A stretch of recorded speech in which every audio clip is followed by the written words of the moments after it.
Alessio Lattuca di Confimpresa, oggi la prima assemblea costituente di un movimento che nasce proprio qui ad Agrigento per la tutela ambientale. Quali scopi esattamente si prefigge questo movimento qui agrigentino? Allora, abbiamo deciso di costituire questo movimento per via delle note questioni che hanno a che fare con la scelta un po' idiota di collocare un rigassificatore nella Valle dei Templi, perché anche se dicono che è lontano 500 metri, ma è in buffer zone, cioè a ridosso della valle, nel caos, praticamente sulla tomba di Pirandello. Quando si dice sulle argille azzurre è vero, perché proprio è il pennone di questo rigassificatore, circa 70 metri, sarebbe acceso notte e giorno per i prossimi anni, 10, 20, 30, non si sa quanti. Ma la cosa più grave non è solo questa. Intanto è il pregiudizio rispetto a un territorio mistico come questo, che magari in questo momento ha delle criticità, sicuramente ne ha, però il fatto che ci siano delle criticità non autorizza nessuno a peggiorarle, perché noi pensiamo di migliorare le condizioni di questi luoghi. Il progetto di questo movimento non è solo quello di contrastare, di opporre, per cui spesso siamo classificati come i no, i NIMBY, effetto, tutte le storie e le propagande diffuse dai soliti noti. Nasce per creare un progetto di sviluppo sostenibile e si può fare, ci sono tutte le condizioni in questa città per programmare qualcosa che abbia un vero valore occupazionale, non quelle storie che vanno raccontando i soliti noti, che ci sarebbero 30-40 posti, non è vero. Ci sarebbe soltanto un mastodontico, immenso, dannoso impianto che ha cisternoni da 70 metri, che quando finirà il gas, e finirà perché così dice, non lo dico io, sono le regole già adottate all'Unione Europea, ed eventualmente il gas potrebbe avere un'unica funzione, quella della transizione, quindi per i prossimi 5-6 anni,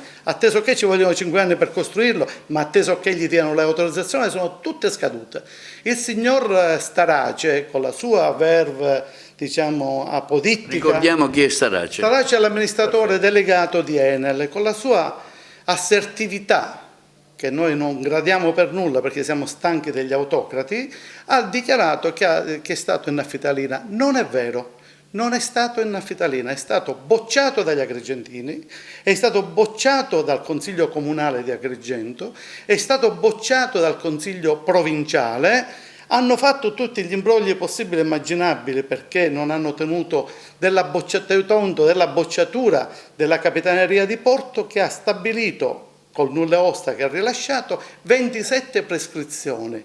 tra cui quella dell'interdizione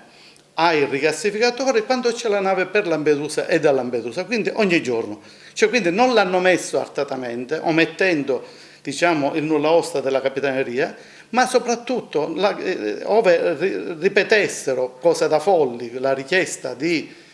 autorizzazione alla soprintendenza, escludo che la soprintendenza possa fare puntini puntini, le lordure che ha fatto in passato, perché non è possibile che la soprintendenza, che ha l'obbligo di tutelare, conservare e promuovere, valorizzare la Valle dei Templi, abbia rilasciato all'indecoroso progetto un nulla osta nel 2006, fermo restando che poi l'ha rilasciato di nuovo nel 2010 alla SNAM, nonostante il parere negativo del Consiglio Comunale di Agrigento. Sono tutte questioni che gli agrigentini non sanno, ma che avremo modo di parlarne adeguatamente con l'impegno dei mass media agrigentini, che ci hanno dato la loro disponibilità, come in questo caso, e ringrazio TVA per questa disponibilità. Ma non solo, ci doteremo anche di strumenti in modo da poter coinvolgere il maggior numero possibile di agrigentini, che già sono numerosi, che 8.000 persone di Agrigento hanno detto no al rigassificatore, 8.000 persone che ci hanno messo la faccia, che sono andate a votare in fila in una domenica, nonostante, diciamo, le opposizioni di tutte le forze politiche, esclusa qualcuna. Oggi vediamo che alcuni soggetti dei 5 Stelle sono contrari, i politici hanno votato tutti a favore della regione siciliana, tutti.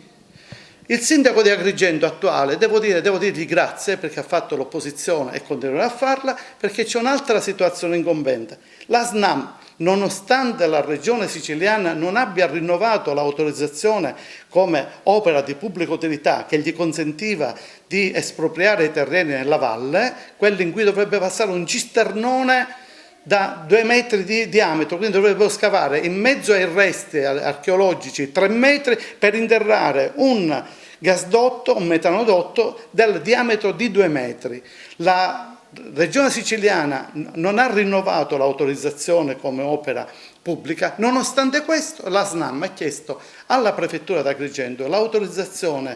a rilasciare il nulla osta ai propri dipendenti per poter avere l'accesso ai luoghi dove dovrebbe passare il rigassificatore. Quindi questi soggetti non si fermano davanti a nulla, ma noi stiamo qui a contrastarli.